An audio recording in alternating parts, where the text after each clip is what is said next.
Jai Shriram. Next gen viewers அத்தனை பேருக்கும் 2026 ஆங்கில புத்தாண்டு வாழ்த்துக்கள். உண்மையாகவே இந்த நெக்ஸ்ட் ஜென் வியூவர்ஸ் அத்தனை பேருக்கும் இப்போ இந்த 12 ராசி பலன்கள் நம்ம சொல்ல போகிறோம். எப்படி சொல்ல போகிறோம் தெரியுமா? இது வரைக்கும் நீங்கள் நிறைய ராசி பலன் கேட்டிருப்பீங்க மற்ற சேனல்களில். நம்ம சேனலில் என்ன வித்தியாசம் அப்படின்னு கேட்டிங்கன்னா, நால்வர் அருளிய பதிகங்கள், அது ரொம்ப ரொம்ப முக்கியம். வெற்றி பரிகாரங்கள் இருக்கக்கூடிய திருத்தலங்கள்.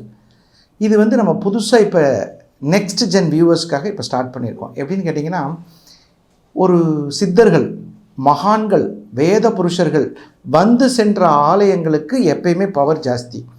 நிறைய பேர் கேட்ட கேள்வி என்னன்னா, சார் இந்த மாதிரி ஒரு கோயிலுக்கு போனால் ஒரு பிரச்சனை முடியணும், கல்யாணம் அப்படின்னா ஒரு பிரச்சனை முடியணும், ஒரு கடன் ஒரு கோயிலுக்கு போனால் முடியணும், ஒரு ஈகோ, நான் ஒரு ஈகோ பிடிச்ச ஆள் கூட பழகினேன் சார், அவன் ரொம்ப டார்ச்சர், அந்த ஈகோ சரியாகணும். இந்த மாதிரி நிறைய கோவில்கள், நிறைய அதிர்ஷ்ட குறிப்புகள், அதெல்லாம் நிறைய கொடுக்க போகிறோம். அப்புறம் எல்லாருக்கும் ரொம்ப ஈஸியாக இருக்கிறது இந்த வாழ்வியல் பரிகாரங்கள்னு ஒன்று. இந்த வாழ்வியல் பரிகாரங்கள்னால் என்ன அப்படின்னு கேட்டிங்கன்னா, நம்மளால் ஈஸியாக செய்ய முடியுது. அதெல்லாம் 12 ராசிக்கும் 3 விஷயங்கள் 2026 நெக்ஸ்ட் ஜென் வியூவர்ஸ்க்கு கொடுக்க போகிறோம்.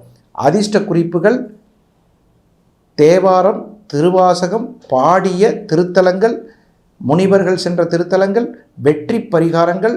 3வது விஷயம் ரொம்ப ரொம்ப முக்கியம், வாழ்வியல் பரிகாரம். 12 ராசிக்கு நீங்கள் பார்க்கும்போது ரொம்ப நல்லாயிருக்கும். இந்த தடவை 2026 நீங்கள் செய்யக்கூடிய பிரச்சனைகளை, செய்யக்கூடிய விஷயங்களை அற்புதமாக செஞ்சால் ஈஸியாக டெவலப் ஆகலாம்.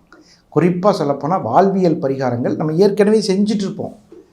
நம்ம செஞ்சிட்ருக்கிற பரிகாரங்களை முறைப்படி செய்கிறது, அதுதான் வாழ்வியல் பரிகாரம். வேறு ஒன்றும் இல்லை. தெரியாமல் செஞ்சதை தெரிஞ்சு செய்ய போகிறோம், அவ்வளோதான். சிம்பிளான கான்செப்ட்டு. இப்போ இந்த 2026 மேசராசிக்கு எப்படி இருக்கும், எல்லாத்துக்கும் எப்படி இருக்கும், குழந்தைங்களுக்கு எப்படி இருக்கும், படிக்கக்கூடிய மாணவர்களுக்கு எப்படி இருக்கும், அதெல்லாம் பற்றி இப்போ பார்க்க போகிறோம். மேசராசிக்காரங்களுடைய குணங்கள்: தர்மவான்கள். நல்லது செய்யணும்னு நினைக்கிற 4 பேரை கூப்பிட்டா அதில் 3 பேர் மேசராசிக்காரங்க இருப்பாங்க. இது உங்களுடைய குணம், இயற்கையான குணம். உங்களுடைய புலம்பல் என்ன தெரியுமா? நான் நல்லது தான் செய்கிறேன், எனக்கு ஏன் இப்படி நடக்குது? மேசராசிக்காரர்கள் என் வாழ்க்கையில் ஒரு தர்மம் செய்யாத ஒரு நாளை கழிப்பதில்லை. சாப்பிடும்போது பாதி கொடுத்துட்டு சாப்பிட்ற ஒரு நல்ல ராசி தான் மேசராசி. நீங்கள் சாப்பிடும்போது போங்க, பாப்பா உட்காருப்பா, ஆளுக்கு கொஞ்சம் போடப்பா, தட்டடப்பா, அந்த டிஃபன் பாக்ஸ் மூடியில் கொடுக்கக்கூடிய அற்புதமான குணம் படைத்தவர்கள். சரி, ரைட், உங்கள் குணம் இது உண்மை. இந்த 2026 எப்படி இருக்கும் அப்படின்னு பார்த்தா, வளர்ச்சி நல்லாயிருக்கும். முதல் பாயிண்ட், வளர்ச்சிங்கிறதுக்கு மீனிங் என்ன? எக்கனாமிக் தான். நிறைய பேர் இப்போ புதுசாக ஒரு பழமொழி சொல்லியிருக்காங்க, தெரியுமா? அது புதுசாக ஒரு பழமொழி. அது என்னன்னு கேட்டால், பணம் இருந்தால் எதையும் சாதிக்கலாம். அதற்கான வாய்ப்புகள் இப்போ வந்து கொண்டு இருக்கிறது. உங்களுக்கு பணம் ரொம்ப நல்லாயிருக்கும். இந்த வருடத்தின் பிறப்பில் நல்லாயிருக்கும். நீங்கள் போக வேண்டிய கோயில் திருவேதிக்குடின்னு சொல்லக்கூடிய ஒரு கோயில். திருவேதிக்குடியில் என்ன இருக்குது அப்படின்னு பார்த்தீங்கன்னா, ஞான சம்பந்தர் பாடல் பெற்ற திருத்தலம். இந்த கோயிலுக்கு நாங்கள் ஏன் போகணும்? அதுக்கு ஒரு காரணம் வேணுமா இல்லையா? திருவேதிக்குடியில் என்ன இது இருக்குது? பொருளாதார முன்னேற்றம். ஒரு மனிதன் வாழ்க்கையில் மிகப்பெரிய முன்னேற்றம் வருவதற்கு திருவேதிக்குடி ஞானசம்பந்தர் இருந்த குடி.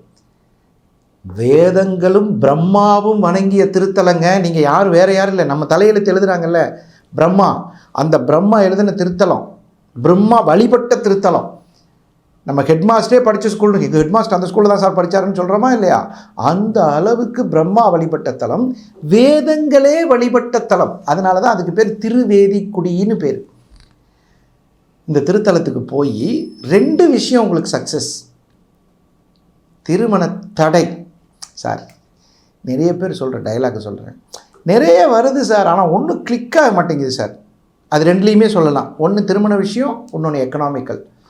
நிறைய ஆஃபர்ஸ் வருது, பட் எதுவுமே சைனப் ஆகலை, லாகின் ஆக மாட்டேங்குது, அப்படிலாம் சொல்லுவாங்க. ஸோ இந்த 2 தடையும் நிவர்த்தி ஆகணும்னா நீங்கள் அங்கே போய்ட்டு வாங்க.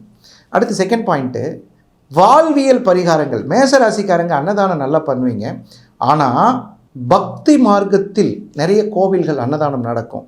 அங்கே இந்த இலை எடுக்கிற பரிகாரம் இருக்குது பார்த்தீங்களா?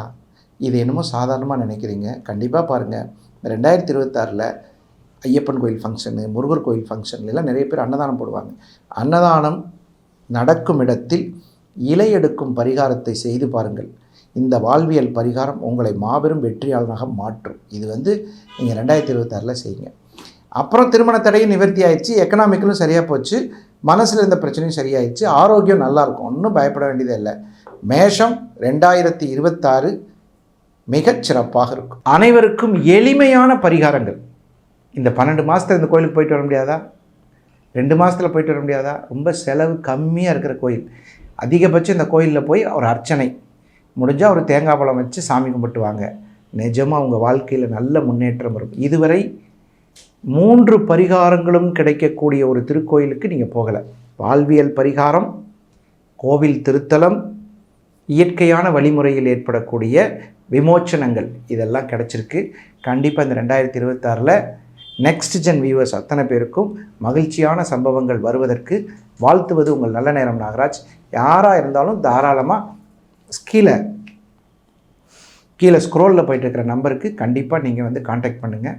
மீண்டும் சந்திப்போம் நல்ல ஒரு நிகழ்ச்சியில். அதுவரை உங்களிடமிருந்து விடைபெறுவது உங்கள் நல்ல நேரம் நாகராஜ், நங்கநல்லூர் மற்றும் கோவை. வணக்கம், வாழ்த்துக்கள்.